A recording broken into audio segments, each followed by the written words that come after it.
नवनवीन व्हिडिओ पाहण्यासाठी सबस्क्राइब करा आणि बेल आयकॉनला क्लिक करायला श्री ज्ञानदेव तुकाराम स्वामी ज्ञानेश्वर महाराज की जय। जगद्गुरु तुकाराम महाराज की जय। सद्गुरु योग महाराज की जय। नमो ज्ञानेश्वरा, नमो ज्ञानेश्वरा। निवृत्ती उदारा सोपान देवा, मुक्ताबाई नमो त्रिभुवन पावनी। आद्यत्रय जननी देवांची, जयांची केलिया स्मरण, होय सकळ विद्यांची अधिकरण। तेचे वंदू श्रीचरण श्री गुरूंचे, ते नमस्कारोने आता। तस्मिन अनन्यता तत्विरोधीषु उदासीनताच।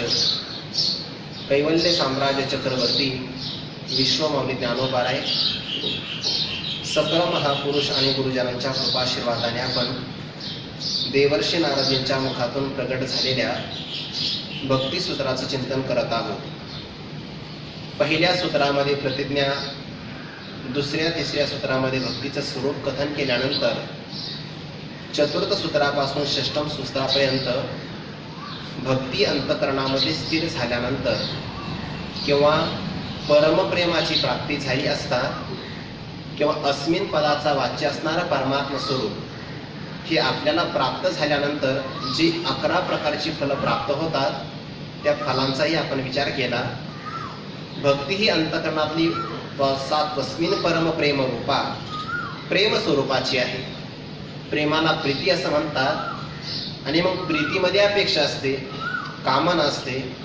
मग सामान्य विषयाची कामना आणि परमप्रेम असणारं जे भक्तीचं स्वरूप यामध्येही काही ना काहीतरी साम्य आहे की काय, कदाचित अशा प्रकारची शंका निर्माण होत असेल तर या आक्षेपाचं निराकरण देवर्षी नारदजीच 7व्या सूत्रापासून तर 11व्या सूत्रापर्यंत हा विचार करत आहे। जसं की 4थ्या सूत्रापासून षष्टम सूत्रापर्यंत भक्तीच्या फलाचा निर्देश केला, तशी भक्ती आणि कामना यांच्यामध्ये असणारा जो भेद, त्या भेदाचंही प्रतिपादन 7व्या सूत्रापासून तर 11व्या सूत्रापर्यंत करत आहे देवर्षी नारदजी।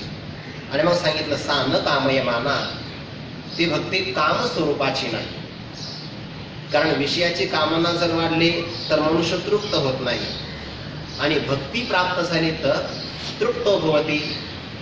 किंवा विषयामध्ये कामना वाढते, त्याला अनेक पदार्थ हवेसे वाढतात आणि भक्ती प्राप्त झाली तर यत् प्राप्यन किंचित वांछती, तो अपेक्षा करत नाही। अर्थात किंवा आणखीन एक विचार केला तर विषय मारतात, जन्मालाच मारतात विषय, पण भक्ती मात्र अमृतो भवती। याचा अर्थ भक्तीमध्ये आणि कामनेमध्ये फरकच आहे।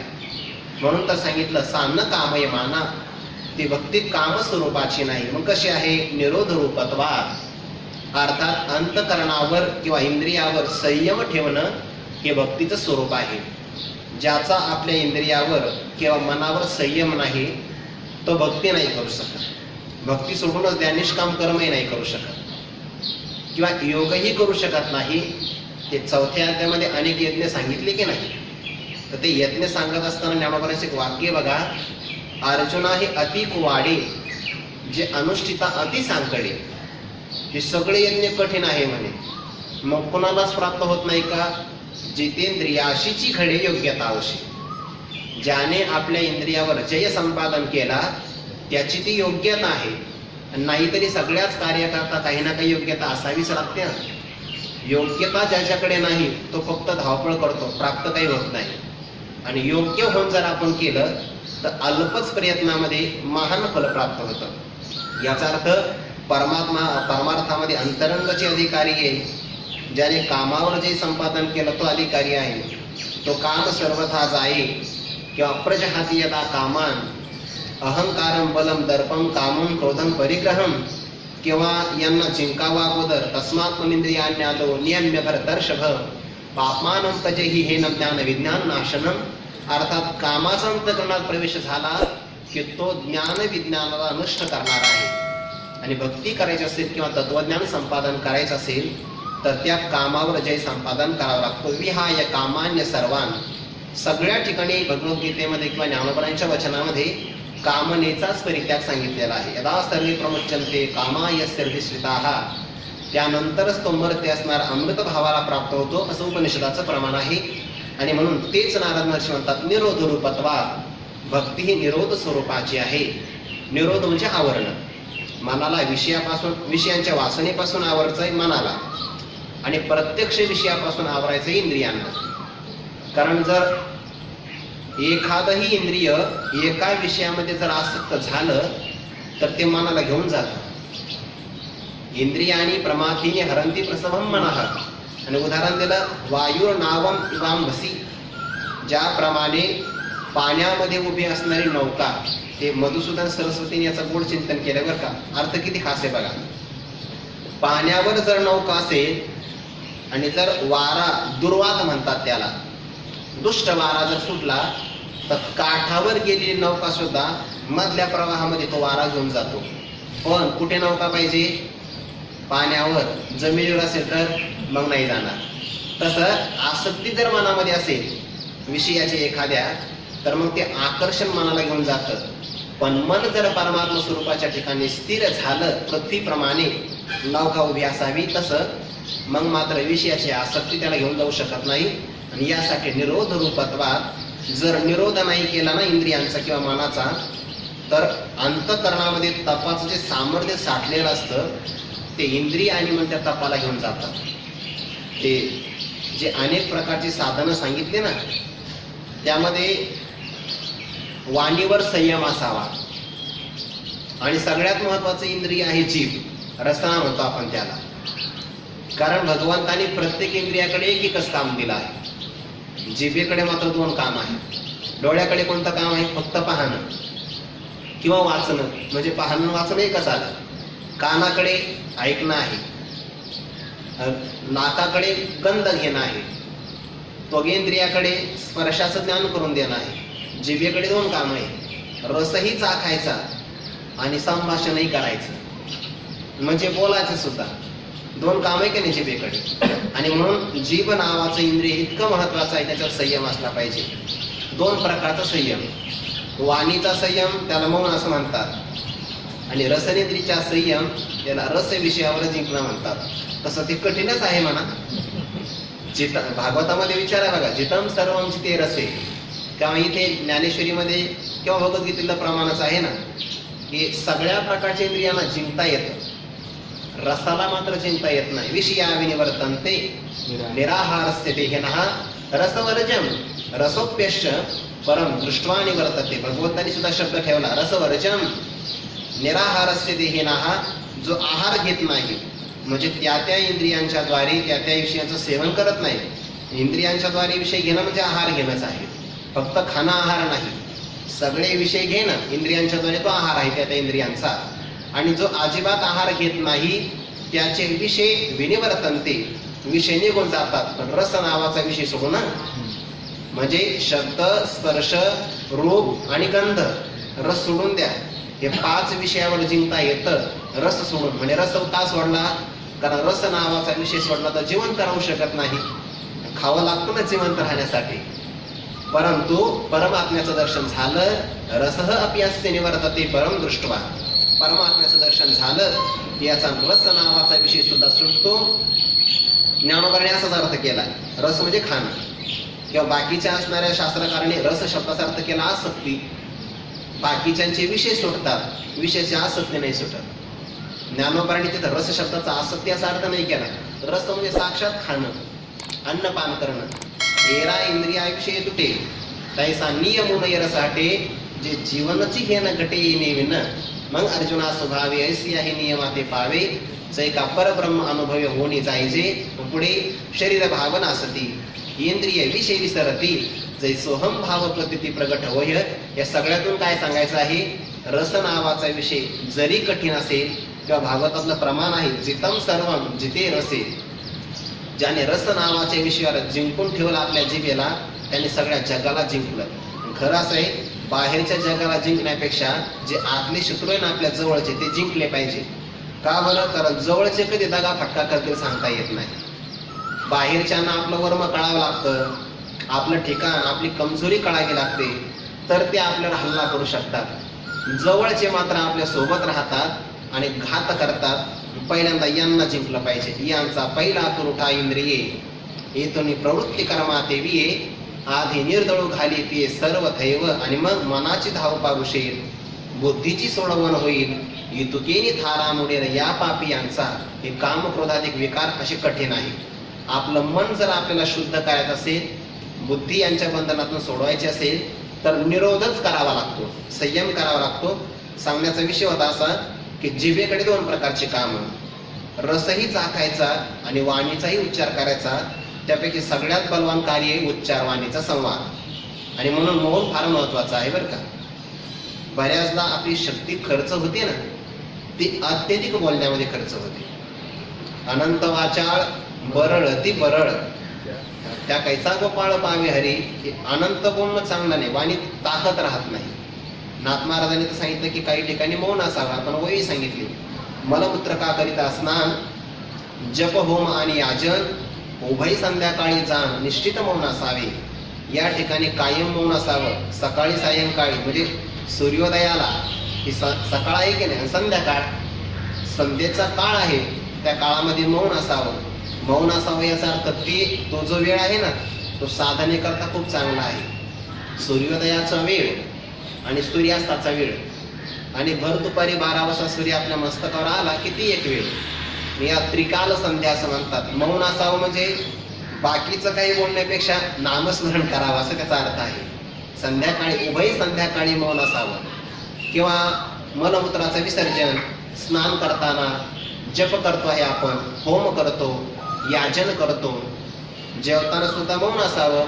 यज्ञ कर्म आहे की नाही, जाणीचे यज्ञ कर्म म्हणून तिथे सुद्धा मौन असावं. मौन असणं म्हणजे निरोध असणं. आणि जर एखादा व्यक्ती फारच बोलू लागला अनंत वाचा तर त्याच्या वाणीतली क्षीणता प्राप्त होते. मोठी मोठी माणसं बघा, त्यांचं व्रत असतं, काही एकादशीला मौनच करतात. आपल्या समोरच आहे, एकादशीला मौन असणार म्हणजे असणार. काहींचं सोमवारी मौन असतं, गुरुवारी. एक निश्चित वेळ असा असावा की त्या प्रसंगात आपलं मौन असावं. मौनाने आपली शक्ती वाढते किंवा संयमाची ताकद वाढते की आपण इंद्रियांना जिंकू शकतो. निरोध म्हणतात त्याला. आणि मग नारद महर्षींनीच निरोध शब्दाचं स्वतःच व्याख्यान पुढच्या 8व्या सूत्रामध्ये केलं. निरोध असतो लोकवेद व्यापार न्यासह. लौकिक व्यापार किंवा वेद म्हणजे वैदिक कर्माचा व्यापार. न्यासह शब्दाचा आपण अर्थ केला होता, या सूत्रामध्येच आलेला आहे. न्यास शब्दाचे 2 अर्थ होतात. न्यास म्हणजे त्याग, म्हणून तर सम्यक न्यासह संन्यासह. संन्यासामध्ये त्यागच असतो की नाही. न्यास म्हणजे एक त्याग करणं आणि न्यास म्हणजे समर्पण करणं. काय फरक आहे? त्यागामध्ये स्वीकार नाहीच, पूर्णपणे त्यागच आहे. आणि समर्पणामध्ये स्वीकार आहे, आचरण आहे, पण फल घ्यायचं नाही, देऊन टाकायचं, अर्पण करायचं, समर्पण आहे. भगवंताच्या भक्ताने काय करावं? लौकिक किंवा वैदिक व्यापारामध्ये जे स्वार्थ असतील, काम्य कर्म असेल, अशा प्रकारचे निषिद्ध कर्म असतील, यांचा परिपूर्णच त्याग करावा. आणि समर्पण कोणतं करावं? विधी ते पाळीत, निषेधा ते गाडीत, मज देवणी जाळीत, कर्म फळे येतु सर्वानी कर्मानी संन्यस्य. ऐका नाही, मयी संन्यस्य मत्पराहा. मयी सर्वानी कर्मानी संन्यस्य अध्यात्मचेतसा. संन्यासी शब्द आलेला आहे बघा. संन्यासीचा अर्थ कोणता करायचा? समर्पण करायचा. आणि म्हणजे नित्यनैमित्तिक कर्म तो करतो, पण ती करत असतानाही भगवंताला कर्माचं अर्पण करतो स्वरूप. आणि जी कर्म भगवंताला अर्पण होतात त्या कर्माची फळ त्या भगवंताच्या भक्ताला बाधत नाही. तेवे न फळतेची मज अर्पिली शुभाशुभी. मला अर्पण केली, शुभ किंवा अशुभ कर्म कोणत्याही प्रकारे मला फल देऊ शकत, म्हणजे त्या भक्ताच्या अंतःकरणाला किंवा जन्माला येण्याकरता ती कारण ठरत नाही, फल देऊ शकत नाही. तोही विचार आपण पाहिला. आणि आणखीन एक सूत्राचा विचार आला 9व्या सूत्रामध्ये. देवर्षी नारदजी निरोधाचं स्वरूपच पुढे सांगत आहेत बरं का. व्याख्या सुरुवात झाली आहे 7व्या श्लोकापासून. सानकामयमाना निरोध रूपत्वात. आणि निरोधाचं एक स्वरूप सांगितलं. निरोध असतो लोकवेद व्यापार न्यासह. आणखीनही निरोध पदाचे एक व्याख्यान पुढे सांगतात, कारण या सूत्रामध्ये च नावाचा अव्यय आलेला आहे. च म्हणजे आणि. लोकवेद व्यापार न्यासह च तस्मिन अनन्यता तत्विरोधीषु उदासीनता इति निरोध असा अर्थ करायचा. आणि च पदाने या दोन सूत्रामध्ये निरोधाचं स्वरूप स्पष्ट होतं. जसं पाठीमागे काय आलं, सा तस्मिन परम प्रेम रूपा अमृत स्वरूपाच चाल की नाही. च म्हणजे आणि, भक्ती कशी आहे, परमप्रेम स्वरूपाची पण आहे आणि अमृत स्वरूपाची देखील आहे. तसं निरोध कशाला म्हणतात, लौकिक किंवा वैदिक व्यापाराचा त्याग करणं, जी निश्चित असतील ती, किंवा समर्पण करूनच भगवंताला अर्पण करणं, असं एक निरोधाचं स्वरूप आहे. आणि दुसरं स्वरूप आहे तस्मिन अनन्यता तत्विरोधीषु उदासीनताच.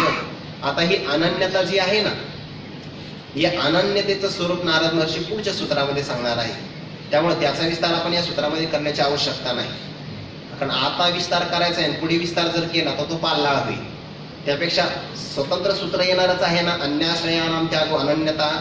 तेव्हा अनन्यतेचा विचार आपण त्याच ठिकाणी करूया. पण एक पद वापरले बघा, तस्मिन अनन्यता, त्या ठिकाणी अनन्यता असावी. तस्मिन सर्वनाम आहे, तत्सर्वनामाचं सप्तमीचं एक वचन आहे, अधिकरण आहे ना, तस्मिन त्या ठिकाणी. पण कोणत्या, अर्थ करायचा की परमात्म स्वरूपाच्या ठिकाणी अनन्यता असणं. अन्य म्हणजे वेगळा, अन्य म्हणजे दुसरा, आणि अन म्हणजे नाही. ज्याला परमात्म्या वाचून अन्य कोणी आवडत नाही किंवा परमात्म्या वाचून दुसरा कोणी ओळखतच नाही, त्या पदाला किंवा त्या अंतकरणाच्या वृत्तीला म्हणतात अनन्यता. यालाच आपण एकनिष्ठता असं म्हणतो. एकाच्या ठिकाणी परिपूर्ण निष्ठा किंवा राहणं ती एकनिष्ठता आहे. आणि परमार्थात जे फळ मिळतं ना, ते अनेक कांतिक असणाऱ्या एकाला मिळत नाही, एकनिष्ठता असावं लागते. अनन्य चेता सततम अनन्यनैव योगेन अनन्याश्चिंतयन्तो माम भक्त्यातनन्यया शक्यम. सगळीकडे अनन्यच फळ आहे, म्हणजे एकच आश्रय. विस्तार पुढेच करू आपण, आता नाही करायचा, फक्त या पदाचा अर्थ सांगावा लागेल म्हणून थोडं सांगतो आहे. तस्मिन अनन्यता, या परमात्म्याच्या ठिकाणी अनन्यता असलीच पाहिजे. आणि मग तद्विरोधीषु, तत् शब्दाचा अर्थ परमात्माच करायचा. परमात्म्याच्या प्राप्तीकरिता जे जे विरोधी घटक असेल त्यांच्या बाबतीमध्ये मनुष्याने कसं राहावं, म्हणजे जे विरोधी आहे त्यावर प्रेम करावं का, नाही, ते सांगतच नाही नारद महर्षी. परमात्म्याच्या प्राप्तीकरता जे विरोधी आहे त्यांच्यावर प्रेम केलं तर भगवंताचं प्रेम निघून जाईल. त्यांच्यावर प्रेम करूच नका. म्हणजे मग द्वेष करा, द्वेष केला तर अंतःकरणामध्ये ज्वलन निर्माण होईल, आणि तो क्रोध द्वेषाला निर्माण करणाराही परमात्म्यापासून आपल्याला बाजूला घेऊन जाईल. मग काय करा, परमात्म्याच्या प्राप्तीकरता जे विरोधक असतात त्यांच्यावर प्रेमही करू नका, द्वेषही करू नका. त्यांच्या बाबतीमध्ये कसं राहा, उदासीनताच. हा फार महत्वाचा भाव आहे. बऱ्याचदा आपण परमार्थ करतो बरं का, पण त्या बाबतीमध्ये आपण आपल्या अंतःकरणात नेमक्या कोणत्या भावाला जन्म देतो नाही लक्षात येतं आपल्या. बऱ्याचदा आपण प्रेमही करतो किंवा शक्यतो द्वेषच जास्त करतो, आणि द्वेष यालाच क्रोध असं म्हणतात. द्वेष करणाऱ्या व्यक्तीला प्राप्त नाही होत परमात्मा. तानहम द्विशतत्पुरान संसारेषु नराधमान क्षिपामी. भगवंत 16व्या अध्यायामध्ये म्हणतात आसुरीष्वैव योनिषु, मी त्यांना कायम आसुरी योनीमध्ये जन्माला घालतो की जे द्वेष करतात. आणि द्वेष करणारा मनुष्य समाधानी नाही होत, व्यवहारात सुद्धा नाही होत, परमार्थामध्ये कधी होणार आहे. द्वेष नसावा, ते तुकोबाराचे प्रमाण आहे बघा. मत्सराचा ठाव शरीर नसावा, लाभेविन जीवा दुःख देतो. मत्सर द्वेष यांचं ठिकाण आपल्या शरीरामध्ये नसावं. लाभ तर काहीच मिळत नाही, दुःखाचा लाभ मात्र होतो. लाभेविन जीवा दुःख देतो. आणि म्हणून जे विरोधी घटक असतात त्यांच्या बाबतीमध्ये कसं राहावं, प्रेमही करू नये, द्वेषही करू नये, उदास असावं. उदास भक्तायसे जाना जे देही उदास आहे. उदास भाव म्हणजे काय, ज्याच्यात द्वेष नाही आणि ज्याच्यात प्रेमही नाही, जी मधली स्थिती त्याला द्वेष असं म्हणतात. पंचदशीमध्ये ईश्वरी सृष्टी दुःखाला कारण नाही, जीवाने निर्माण केलेली मानसिक सृष्टी दुःखाला कारण आहे. हा विचार सांगत असताना त्यांनी एक उदाहरण दिलंय बघा. म्हणजे कल्पना करा, एक रस्त्यावर मणी पडलेला आहे, रत्न, आणि मग ते रत्न कोणी निर्माण केलं, ईश्वराने. आता ईश्वराने निर्माण केलेलं जे रत्न आहे ते सुखाला कारण का दुःखाला कारण, याचा विचार सांगत असताना त्यांनी असं चिंतन केलं की ज्याला मण्याची प्राप्ती व्हावी अशी बुद्धी होते, त्याला जर रत्न मिळालं तर त्याला आनंद होतो, म्हणजे रत्न त्याच्या सुखाला कारण झालं. प्रेम निर्माण झालं, प्रिय वाटलं त्याला रत्न. आता एकाला रत्न प्राप्त व्हावी अशी इच्छा आहे, पण आपल्या अगोदर दुसऱ्यानेच काय केलं, डाव मारला, म्हणजे आपल्याला ते रत्न मिळालं नाही. मग तत्संबंध आहे अंतकरणात द्वेष निर्माण होतो. आणि एक महात्मा मात्र असा आहे ज्याला रत्नाची प्राप्तीची पण गरज नाही आणि अप्राप्तीचं पण काही घेणं देणं नाही, असा विरक्त आहे. पश्चतेव, तो फक्त रत्नाकडे पाहतो. मग एकाला लाभ झाला तर त्याला रत्न प्रिय वाटतं, दुसऱ्याला अप्रिय वाटतं, आणि तिसरा मात्र उपेक्षणीय अवस्थेमध्ये राहतो.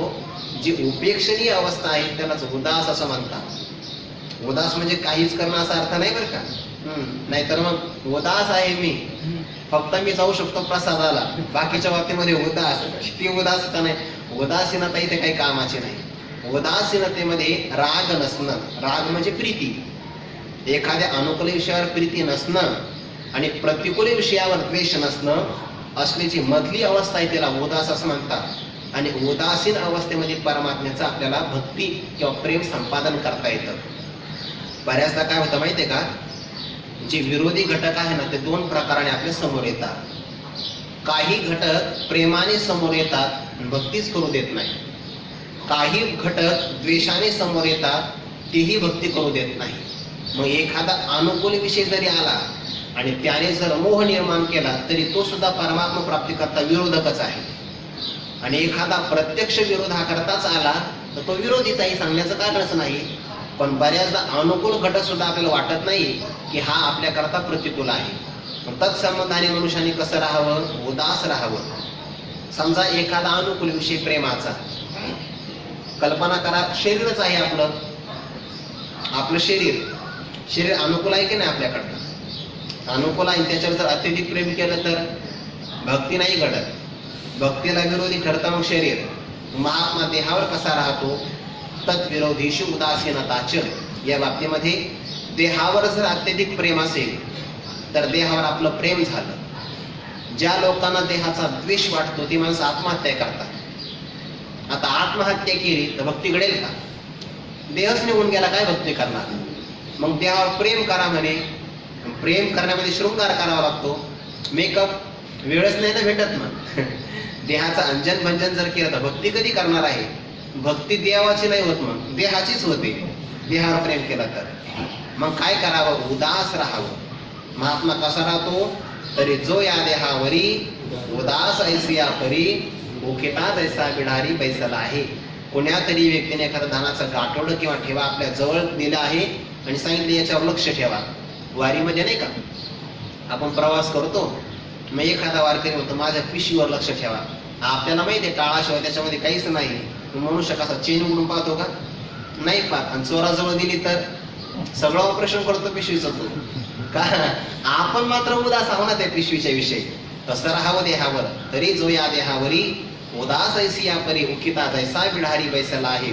मग फक्त देहावरच उदास असावं का, सगळ्याच पदार्थावर उदास असावं. जे जे विरोधी आहे, मग विरोधी मोहाने पण असतात आणि विरोधी प्रतिकूलतेनं पण असतात, दोन्हीच्याही ठिकाणी उदास असावं.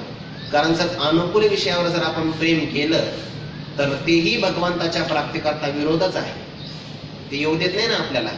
आणि म्हणून तर भगवान परमात्म्याने तुकोबराने एक अभंग फार गोड सांगितला, देव भक्ता लागी करून ते संसार, अंगी वारावार करून ठेवी. काय प्रमाण गोड आहे हो. तुकोबरांचा ही मला साक्ष आलेली आहे. कदाचित श्रीमंत करावं तर भोगासक्त होईल, अनुकूल पत्नी दिली त्याच्यामध्ये आशा गुंतेल म्हणून कर्कशा करून ठेवी. अर्थात उदासीनताच अवस्था आहे की नाही. म्हणजे जीही गोष्ट घडेल ती आपल्याकरता अनुकूल असावी परमार्था करता, आणि प्रतिकूल असेल तर ते सगळे आपल्याला मोहाचे कारण असतील, ते मात्र विरोधीच आहे. तत्संबंधाने उदास राहावं. योगशास्त्रामध्ये 4 प्रकारच्या भावना सांगितल्या. ज्याला समाधानी राहायचे असेल त्यांनी 4 प्रकारच्या भावना कराव्या. मला त्या उदासीनतेकरता हा विषय घ्यायचा आहे. कोणत्या भावना असाव्या, एक आहे प्रेम, नाही मैत्री, मुदिता, करुणा आणि उपेक्षा. उपेक्षा म्हणजे उदासीनता. तर व्यवहारामध्ये कसं असावं, मैत्री, सर्वांच्या विषयी आपल्या अंतःकरणात मैत्री भाव असावा. ज्ञानोबरायांचा भाव आहे बघा, भूता परस्परी पडो मैत्राची वाचे. वरवरची मैत्री नसावी, जीवाचे मैत्र पडो. अंतःकरणपूर्वक मैत्री निर्माण व्हावी सगळ्या प्राणी मात्रांची बरं का. ज्ञानोबाला म्हणतात फक्त मानवाचीच मैत्री आम्हाला अपेक्षित नाही, भूता परस्परे पडो, म्हणजे मनुष्याची मनुष्याविषयी, मनुष्याची पक्ष्यांविषयी आणि मनुष्यांची प्राण्यांविषयी सुद्धा मैत्री निर्माण व्हावी. एवढंच नाही, मनुष्याची वृक्षादिकांशी सुद्धा मैत्रीच व्हावी. वृक्षवल्ली आम्हा सोयरे आलं की नाही, वनचरे पक्षीही सुस्वरे आळविते. आपल्या पाठात तर ते कोकिळ्याचा पण आवाज येतोय बघा, बघा आला, सुरूच आहे. आता फक्त तुम्ही लक्ष देऊ नका, ते फक्त नाही तर मग हे जायचं निघून तो आवाजच कानात बसायचा. वृक्षवल्ली आम्हा सोयरे वनचरे, सगळ्यांच्या विषयी मैत्री भाव असावा. मैत्री म्हणजे प्रेम असावं, आपल्या अंतःकरणात स्नेह असावा. तत्संबंधाने मैत्री करणारा मनुष्य मग द्वेष नाही करत. सर्वांच्या विषयी जर मैत्री असेल तर मनुष्य सर्वांना प्रिय होतो. भावा वाटे जना तुका म्हणे साठी गुणा, सर्वांच्या विषयी मैत्री असावी, योगशास्त्रातला विचार आहे. करुणा असावी, करुणा म्हणजे दया. मैत्र करुणा एव चाल की नाही, अद्वेष्टा सर्व भूताना मैत्र म्हणजे मैत्री असावी. करुण म्हणजे करुणा असावी, दया असावी. जे काही दुःखाला प्राप्त झाले त्यांचं दुःख निवारण होण्यासाठी आपल्या मनामध्ये करुणा असावी. ज्या मनुष्याच्या अंतःकरणात दया आहे, भगवंत हा त्याचा ऋणको होतो, म्हणजे ऋणदार होतो. भगवंतावर त्याचं ऋण तयार होतं दया जर असेल तर. पुढे आहे मैत्री, करुणा, मुदिता. मुदिता म्हणजे काय, मोदते प्रसन्न राहणे, आनंदी राहणं. मोदते धातू आहे की नाही, मोदते मुदिता म्हणतात त्याला. आनंदी राहावं, केव्हा इतरांना सुख प्राप्त झालं तर आपण आनंदी राहावं, आणि इतरांना दुःख प्राप्त झालं की आपण करुणीत राहावं. सहसा माणसं करुणेमध्ये राहतात केव्हा इतरांना दुःख मिळालं तर, पण इतरांना जर आनंद झाला तर माणसं आनंदी राहत नाही, जास्त दुःखी होतात. कारण तो का आनंदी आहे, वास्तविक इतरांच्या आनंदामध्ये आपण आनंदी राहणं याला काय म्हणतात, मुदिता. आनंदी असावं तर मनुष्य समाधानी राहतो. दुसऱ्याच्या दुःखात दुःखी कोणीही राहील, पण दुसऱ्यांच्या सुखामध्ये आपण सुखी राहिले पाहिजे. माणसं म्हणतात बघा, तुमच्या दुःखात आम्ही सहभागी आहोत, वाक्य टाकतात की नाही, तुमच्या दुःखात आम्ही सहभागी आहोत. मग तसं वाक्य आनंदामध्ये सुद्धा व्यक्त करावं की तुमच्या आनंदात आम्ही सहभागी आहोत, असं नाही ना म्हणत. आनंदात पण सहभागी असावं, त्याला मुदित असं म्हणतात. आणि चौथा भाव आहे उपेक्षा. उपेक्षा म्हणजे रस्त्याने आपण चाललो, रस्त्यावर गवताची काळी पडली आहे, मग आपण ती उचलून खिशात घालतो का, तत्संबंधाने आपण पाहत सुद्धा नाही, त्याला काय म्हणतात, उपेक्षा. तसं जे भगवंताच्या प्राप्ती करता अनुकूलतेनं विरोधक आहे किंवा प्रतिकूलतेनं विरोधक आहे, तत्संबंधाने मनुष्याने उदास राहावं. ज्या पदार्थांच्या बाबतीमध्ये विरोध आहे, आपल्याला त्याग करणं शक्य नाही, आता त्याग तर करता येत नाही, आणि विरोधक आहे हे तर कळालं, मग काय करावं, उदास राहावं तत्संबंधाने.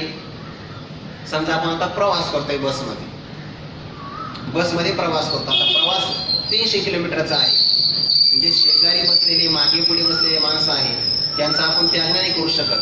पण त्यांचा त्याग करा तर उभा राहून प्रवास करावा लागतो, त्याग तर नाही करतात, मग काय करा, उदास राहावं तत्संबंध, उपेक्षा करावी. भले ते आपल्याला विरोधी कसेल, पण उदास असावं. उदास असेल ना तर मनावर परिणाम नाही होत. नाहीतर बऱ्याचदा आपण इतरांचा द्वेषाचा किंवा विरोधाचा जर विरोध केला तर अंतःकरणात क्रोध निर्माण होतो, आणि तो क्रोध आपल्या सगळ्या सत्प्रवृत्तीला जाळून टाकतो. आपण निरीक्षण नाही करत आपल्या मनाचं, साधनेचं, पण बऱ्याचदा आपण एखाद्याचा विरोध केला तर क्रोध निर्माण होतो, आणि त्या क्रोधामध्ये मनुष्य केलेली साधना फुकट घालवतो, लक्षातच येत नाही. म्हणून जर असा कोणी विरोधक घटक आपल्याला भेटला, प्राप्त झाला प्रारब्धाने, तर मनुष्याने तत्संबंधाने उपेक्षा करावी, उदास राहावं. उदास राहणारा मनुष्य, उदासीनाचा देह ब्रह्मरूप, नाही पाप पुण्य लागत, त्या तुकोबरांचं प्रमाणाचं आहे. उदास राहावं, देहावर उदास राहावं, घरावरही उदास राहावं, धनावर उदास राहावं, आणि बऱ्याच गोष्टी, प्रजेवरही उदास राहावं, संपत्तीवर उदास. या सगळ्या गोष्टी असक्तीरण विश्वांग पुत्रदार गृहादिशू या पदावरून याबाबत सगळं सांगतात बघा गीतेच्या. उदास असावं. आता काही घटक असे आहे परमार्थाचे प्रतिबंधक, भक्तीला प्रतिबंधक आहे, आणि त्याग तर करता येत नाही, आणि मग त्यांचा त्याग न करावा तर चिंतनही घडत नाही. मग चिंतनासाठी आणि त्यांचा त्याग करता येत नाही यासाठी जी अंतःकरणात वृत्ती बांधली जाते उपेक्षेची, त्यालाच तर उदास असं म्हणतात. उदासीनता राहावी. नाहीतर कर्म जर प्रतिबंधक वाटलं ना तर एखादा स्वार्थ आणि नास्तिक सुद्धा कर्माचा त्याग करतो. नास्तिक मनुष्य सुद्धा कर्म नाही करत. मग असं म्हणायचं का त्याने त्याग केला म्हणजे निरोध केला असं नाही म्हणता येत. भगवंताच्या प्राप्तीकरता विरोधक असेल तर त्यांचा प्रतिकार करावा किंवा उदास राहावं. आणि तुकोबर्णीय संबंधाने 3 प्रमाण आपल्या समोर ठेवले बघा. त्याग करता येत नाही, त्यांच्यात राहावं लागतं. पण तत्संबंधाने जो अंतकरणातला भाव उदासीनताचा प्रल्हादे जनक विभीषणे बंधू राज्यमाता निंदू भरते केली. आता भक्त प्रल्हादांना जनकाचा त्याग करता येणं शक्य आहे का? नाही ना शक्य, वडीलच आहे. पण तत्संबंधाने जे राहिले उदासीनता आहे. किंवा विभीषणजी लंकेतच राहिले, आपला भाऊच आहे, त्याग नाही करता येत, शेवटी त्याग केलाच. सुरुवातीला त्याग कुठे केला, पण कसे राहिले? उदास अवस्थेमध्ये. किंवा भरतजी राज्याचा परित्याग नाही करू शकत, वडिलांची आज्ञा आहे, प्रभू रामचंद्रांचं वचन आहे, मग मातेचा स्वीकारच आहे, पण राहत असताना राज्य आणि माता निंदू भरते केली. 3 प्रमाण दिले बाबा तुकोबरायांनी. प्रल्हादे जनक उदासीनते करता मला सांगायचं आहे, वडीलच भजनाकरता विरोधी आहे ना. नाव घेऊन येदी देवाचे हे विरोध हिरण्यकश्यपूचे. हिरण्यकश्यपूची ब्रिदावळी प्रतिज्ञा आहे की देवाचं नाव सुद्धा आपल्या गावात घ्यायचं नाही. आणि भगवंताची करणी अशी आहे की त्यांच्या घरातच नामस्मरण करणार हरिभक्त तयार. लोक ऐकतील, बऱ्याच असं तर लोक आपलं ऐकतात, घरातले नाही ऐकत. नेमकं तसंच झालं इथं.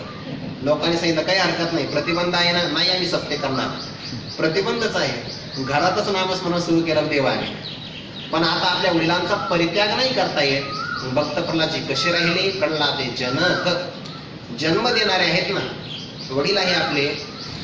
11 वेळा मारण्याचा प्रयोग केलाय बघा, विरोध नाही केला भक्त प्रल्हादाने. खरंय बघा, विरोधच करू नये. उदास राव, परमात्मा रक्षण करणार आहे. ते भक्त प्रल्हाद 11ही प्रयत्न करून वाचतात, जिवंत राहतात, रागच आला, असफल झाले की नाही. इतके प्रयत्न केले की एका प्रयत्नातून कोणी वाचू शकत नाही. उकळत्या तेलाच्या कढईमध्ये टाकणं, ते शीतल झालं, तेल कड्यावरून फेकून दिलं. भगवान पृथ्वीच, ज्ञानोबा म्हणतात ना, काय पडता या पृथ्वीच कळवळीने. जो मनुष्य आकाशातून पडत होता तत्संबंधाने पृथ्वीलाच दया निर्माण झाली. आता त्याला कोण पाडणार आहे? त्याला कोण इजा देणार आहे? पृथ्वीला कळवळा निर्माण झाला म्हणजे अलकत झेलणार ना पृथ्वी. भगवंतांनी तारलं, कड्यावरून फेकून दिला, हत्तीच्या पायाखाली विषारी सर्पांचा प्रयोग केला, सगळे प्रयोग केले. भक्त प्रल्हादचे मात्र कशाने मारत नाही, मारले जात नाही. देव सखा जरी जग अवघे कृपा करी. कोण मारणार आहे त्यांना? कोणीच मारू शकत नाही. अग्नी जाळू शकत नाही आणि अरण्यातून हिंडले काटा ऋतू शकत नाही. शेवटी नाराज झाले कोण? हिरण्यकश्यपू. आणि भक्त प्रल्हादाला सरळ विचारलं, सांग म्हणे देव कुठे आहे? भक्त प्रल्हादाने सांगितलं, देव कुठे नाही, सगळीकडेच आहे. तत्वज्ञान नको सांगू, पत्ता सांग, सगळीकडे आहे म्हणे. तुमच्या हृदयात सुद्धा आहे. सर्वस्याच्या अहम बलिसान्निविष्ट ऐसा हृदयामध्ये मी राम. आहे का नाही? ईश्वरच सर्वभूतानां. जो रक्षण करणारा तुझा आहे तो नेमका कुठे आहे? म्हणून अर्जुना मी नसे ऐसा कवन ठाव, म्हणून अर्जुना मी नसे ऐसा कवन ठाव असे परी प्राण्यांचे दैव तैसे जे न देखते माते. प्राण्यांचं भाग्य मात्र असे, भाग्य काही दैव म्हणजे भाग्य. ज्ञानोबा दैव नाही म्हणायचं, तिथं दुर्दैव म्हणायचं आहे. परी प्राण्यांचे दैव कैसे जे न देखते माते. जरी दैव शब्द वापरला तर ज्ञानोबाचा भाव काय? दुर्दैव आहे ना. हृदयातल्या परमात्म्याला पाहत नाही. नाही तर परमात्मा नाही असं कोणतंच ठिकाण नाही. नाही असं नाही, परमात्मा नाही असं कोणतं ठिकाण नाही असं नाही. परमात्मा आहे आणि त्या परमात्म्याच्या ठिकाणी सगळे ठिकाणं आहेत, असा परमात्मा आहे. सांगितलं, विचारलं, सांग परमात्मा कुठे आहे? तुझा रक्षण करणारा. आणि परमात्मा सगळीकडे आहे. तुमच्या सुद्धा हृदयात आहे, माझ्या हृदयात. या खांबात आहे का? हो, खांबात सुद्धा आहे. मग खांबावरील आता मारिली दुर्जने स्तंभी नारायण प्रगटला. परमात्मा प्रगट झाले. प्रगट झाल्यानंतर पुढे ऐका बरं का, उदासीनता. प्रगट झाल्यानंतर हिरण्यकश्यपूचा वध केला, सगळे नियम पाळून, निर्बंध पाळून. सगळे ब्रह्मदेवाने जे वरदान दिले होते की नाही, आकाशात नाही मारायचं, पृथ्वीवर नाही मारायचं, मांडीवर मारला. दिवसा नाही, रात्री नाही, संध्याकाळीच मारला. अस्त्र नाही, शस्त्र नाही, नखाने विदारण केलं. मनुष्य नाही, प्राणी नाही, भगवंताचा अर्ध शरीर मानवाचं, अर्धसिंहाचं, नृसिंह, सगळ्या नियमात बसून मारला गेला. नृसिंह हिरण्यकश्यपूचा वध झाला. आणि मग भक्त प्रल्हादाने विचारलं, परमात्मन, माझ्या वडिलांनी आपला कायम विरोध केला, माझी अशी अपेक्षा की त्यांचा उद्धार व्हावा. भगवंताने सांगितलं, काय बोलतोयस? अरे तो भक्ती करत असल्यामुळे तुझ्या मागच्या आईकडच्या असणाऱ्या 21 पिढ्या, 21 असणारी कुळातली परंपरा आणि वडिलांकडच्या 21 असणाऱ्या पिढ्या सगळ्यांचा उद्धार झालेला आहे. मग वडिलांचा द्वेष नाही केला ना, उदासीनताचे भजन केलंच, पण मनावर मात्र परिणाम नाही होऊ दिला. मारण्याकरता वडिलांना प्रयत्न नाही केला त्यांनी, भक्त प्रल्हादानी. अशी अवस्था, त्याला उदासीनता. दुसरं उदाहरण दिलं विभीषणी बंधू, रावणाचे बंधू आहे विभीषण.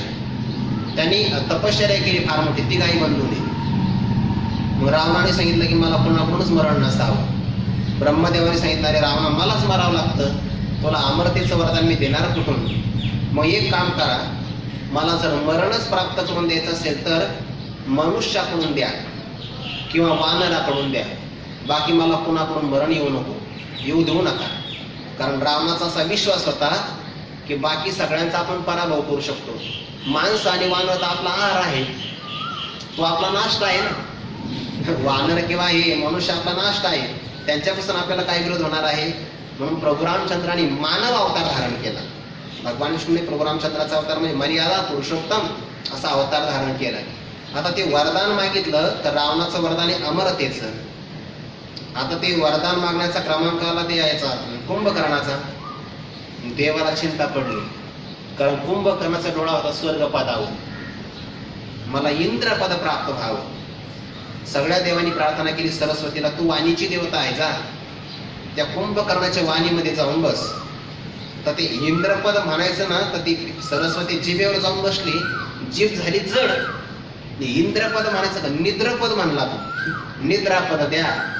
निद्रा म्हणल्यावर मध्ये म्हणले तथास्तु, काही हरकत नाही, कायमच झोपून राहणे निद्रापद. आणि पण असं का हो, आता जीवनाचा काय आनंद आहे का? मग 6 महिने झोपणे, 6 महिने जागणे. म्हणजे कसं जागणे माहितीये का? 6 महिने झोपेतून उठले की भरपूर जेवणे आणि लगेच झोपणे, पुन्हा 6 महिने उठणे नाही. नाहीतर असं नाही 6 महिने रात्रंदिवस जाग राहणं, जेवणा करता फक्त जाग, पुन्हा झोपणे. अशा प्रकारचा भाव प्राप्त झाला. आणि विभीषणाचा जेव्हा क्रमांक आला वरदान मागण्याचा, मी जरी असुर कुळामध्ये जन्माला आलो तरी सुद्धा मला प्रभूंच्या चरणी अविचल भक्ती प्राप्त व्हावी असं वरदान मागितलं. भक्ती तर सुरुवातीला चालूच आहे. ते हनुमानजी आले लंकेचा शोध, सीतामाईचा शोध करण्यासाठी. पाहिलं ते तर सगळे झोपलेलेच आहे म्हणे, यांचा आहार वेगळा, झोपले, काही कोणी भजनच करत नाही. आकाशातून उड्डाण करत असताना एक घर दिसलं, जयाची द्वारी तुळशी वृंदावन, नाही ते स्मशानाकडे जाणार. बहुतेक तुळशीचं वृंदावन आहे. आपल्या दरवाजावर पताका आहे, भिंतीवर ओम रामकृष्ण हरी असं लिहिलेलं आहे, वेलकम नाही, रामकृष्ण हरी असं लिहिलेलं आहे ना. हे वैष्णवाचं घर आहे, वैष्णवा घरी सर्व काळ आहे की नाही, नामस्मरण चालू आहे. श्रीराम जय राम जय जय राम. हनुमंताने सीता मैयाची भेट घेण्याच्या अगोदर विभीषणाला दर्शन दिले. विभीषणाचं दर्शन दिलं आणि विचारलं की सीतामय्या कुठे आहे? मग ते पत्ता सांगितला त्यांना की अशोक वाटिकेमध्ये वगैरे आहे. पण आपल्या परमार्थाला प्रतिबंधक येतात, हनुमंताला पकडलं आणि मग तिथे वाचवलं विभीषणाचे की दूताचा वध नाही करता येत. दूताला शिक्षा अशी करा, एखाद्या अंगाचा छेद करा, पण मृत्यूदंड मात्र देऊ नका. वानरला प्रिय असते आपली शेपटी, जाळा म्हणेन. आता शेपटी जाळण्याचा प्रयत्न केला तर लंकाच जळाली. नंतर अंगद जी आली, त्यांनी सुद्धा ती दूताची भाषा केली, रावणाचा तिथेही पराभव झाला. आणि मग विभीषणाने सांगितलं की आता आपला पराभव अटळ आहे. रावणाला सांगितलं तुम्ही शरणागती करा. रावणाला राग आला ना, मला शरणागती करण्याकरता सांगतात. भर सभेमध्ये लाथा प्रहार केला छातीवर. विभीषणाने द्वेष नाही केला, उदासीनताच या बंधूचाच त्याग केला. उदास राहिले की आता मृत्यू तर अटळच आहे, यांच्या पक्षात राहण्यापेक्षा प्रभू रामचंद्रांची शरणागती केलेली चांगली. प्रल्हाद जनक विभीषणे बंधू. आणि पुढे राज्य माता निंदू भरती केली. आता प्रभू रामचंद्रांचा अभिषेक होणार. सगळं अयोध्या नगर आनंदात, फक्त एकच व्यक्ती नाराज, मंथरा. सगळे आनंदात आहे. आणि ती मंथरा एकेची दासी. तिने सांगितलं तू पण आनंदात आहे म्हणे. मग हे प्रभू श्रीराम तर माझाच मुलगा आहे, तुझा मुलगा आहे कौशल्यचा आहे म्हणे. कौशल्याचा जरी असला तरी तो माझाच मुलगा आहे. अगं तुला कळत नाही म्हणे, जर प्रभू रामचंद्रांना जर राज्य मिळालं तर राज्यमाता कोण होईल? राजाची माता राजमाता कौशल्या होईल. आणि शेवटी किती नाही जरी म्हटलं तर तुला दाशीप्रमाणेच राहावं लागेल. सत्ता आली तर माणसं विसरतात, मन तारा सांगू लागेल तेव्हा. सत्तेवर बसेपर्यंत काही होऊ शकतं, एकदा सत्ता हातात मिळाली की मग मग सत्य पुढे शहाणपण चालत नाही म्हणे. आता काहीतरी कर. तुला समजत कसं नाही असं म्हणून तिने आलिंगन दिलं. आणि आलिंगन दिल्याबरोबर तिच्या मनात असणारा विकल्प त्या कैकेयीच्या मनामध्ये गेला. पालटली ना बुद्धी. आलिंगन गडे, बुद्धीच पालटली. त्या आलिंगना भेटी झाल्याबरोबर मनामध्ये विकल्प निर्माण झाला. तू म्हणते ती बरोबर आहे, खरंच आहे मंथरा, तुझ्यासारखं माझं हितैषी कोणीच नाही, सांग मी काय करू. आणि त्या मंथरीने सांगितलं की ती 2 वरदान नाही का पाठीमागे दिलेली, ते वरदान आता मागून घ्या, योग्य वेळ आलेला आहे. म्हणून एका वरदानाने भरताला राज्य, दुसऱ्या वरदानाने प्रभू रामचंद्रांना 14 वर्षाचा वनवास. वनवास 14 वर्षाचा का बरं? कारण प्रभू रामचंद्र जर इथे राहिले तर लोक त्यांच्या पक्षात आहे, आक्रमण करतील, आंदोलन करतील आणि भरताला पुन्हा राज्य यांनाच द्यावं लागेल. त्यापेक्षा यांचा समाचार आपल्याला मिळू नये, दूर यांना धाडावून 14 वर्षाचा वनवास. आणि तेव्हा भरतजी मामाच्या घरी होते, पण तिथेच त्यांना अपशकुन जाणवायला लागले. विचित्र स्वप्न पडू लागले. काहीतरी अनुचित प्रसंग आपल्याकडे घडणार आहे, निघाले तिथून मामाच्या घरून. आणि मग त्यांना ती बातमी कळेपर्यंत फार उशीर झाला. तेव्हा प्रभू रामचंद्र वनात निघून गेले. दशरथ राजांचा मृत्यू झाला, त्यांनी स्वर्गाला गमन केलं, पण त्यांचा देह मात्र तेलामध्ये ठेवला होता. अग्निसंस्कार करण्याकरता मुलगा कोणताच जवळ नाही ना, कारण भरत आणि शत्रुघ्न मामाच्या घरी आहे. प्रभू रामचंद्र आणि लक्ष्मण जीवनात निघून गेले. आता अग्निसंस्कार करण्याकरता पुत्र जवळ तर नाही, मग नेमकं काय करावं? पुत्र येईपर्यंत वाट बघितली. आल्यानंतरचा प्रसंग पाहिला, सगळी अयोध्या उदास दिसू लागली ना. उदास कशी दिसते तुम्हाला सांगू का?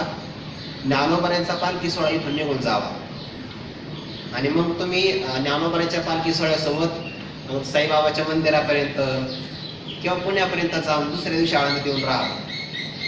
उदास वाटतोय, उदास करमत नाही. अगोदर फार उत्साह असतो, आता तो नेमका तोच काल आहे बघा सगळा. पण आता काय आहे? काला येतच महिना महाराज, दुसरं काय म्हणणार आपण? उदास वाटतंय बघा. आळंदीत सुद्धा राहा वाटत नाही.